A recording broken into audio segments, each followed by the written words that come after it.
You've done a lot of television, but Man About the House was, in a sense, a breakthrough for you. Oh, sure, yeah. How did you get that part? Well, it was funny, actually, because Brian and I have known each other for 25 years. Brian Murphy? Brian Murphy, yeah, who plays George, as everybody knows. And he phoned me up in great excitement one evening and said, I have been offered the most wonderful series, and it's about a man and a wife, and it's a comedy. And I said, how funny, darling, I've been offered a series about a man and a wife. And he said, oh, well, let me know how you get on. I said, fine. The director knew him, and the writers knew me. And, of course, it was the same series. And we phoned up. He said, it's called The Ropers. And I said, no, it's not. It's called George and Mildred. He said, no, it's not. It's called The Ropers. I said, oh, well, different series. But then, of course, we got together eventually and found, of course, it was the same series. And we literally did not know that the other one had been cast opposite, you know. They just picked us out of a hat. Yeah, it was like a raffle. Yeah, really. because like a lot of actors, you went on working steadily for years and years, but not really becoming terribly well known. And then suddenly you were. Yeah. Do you actually now remember what it felt like to realise to be that, what? Well, to be famous, really. It has its wonderful moments, of course. My bank manager is awfully pleased with me. But, you know, it gets a bit trying sometimes, you know, because you do live in a goldfish bowl. You know, everybody looks and points and pokes and shoves and, you know, but it's nice. I mean, you know, loads and loads of nice things come out of it. Well, let's have a look now at Man About the House, the film version of it, in fact. Yeah. And, of course, George and Mildred. Oops. Here we are. Embossed this letterhead, you know. M.F. Blue the Row, project manager. George, we are not selling this house, especially not to any property developer. No, of course not. Full market value. Yeah, I wonder what that would be. I mean, if we were thinking of selling it. Which we are not. Which we're not, no. Still. That's always been your trouble, George. Greed. Oh, I can remember our wedding reception. Still haven't forgotten that.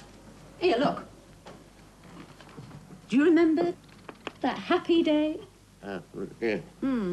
Comes the time to cut the cake, and where are you?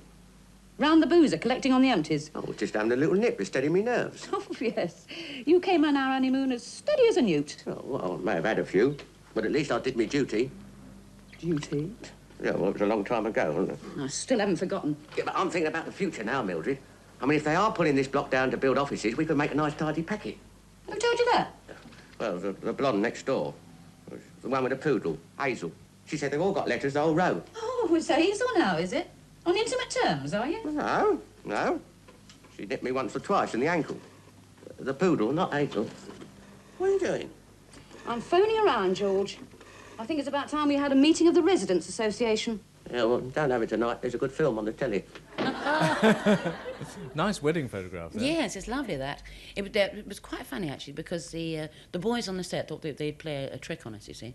And when I brought over the photograph for the first time, I didn't really look at it because, you know, you're a bit nervous in filming when you first do it.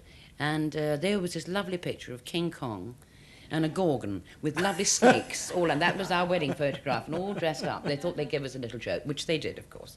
And we all fell about, and we took about 30 takes to actually do it, you know. It was quite fun, though. Yeah. It was quite fun.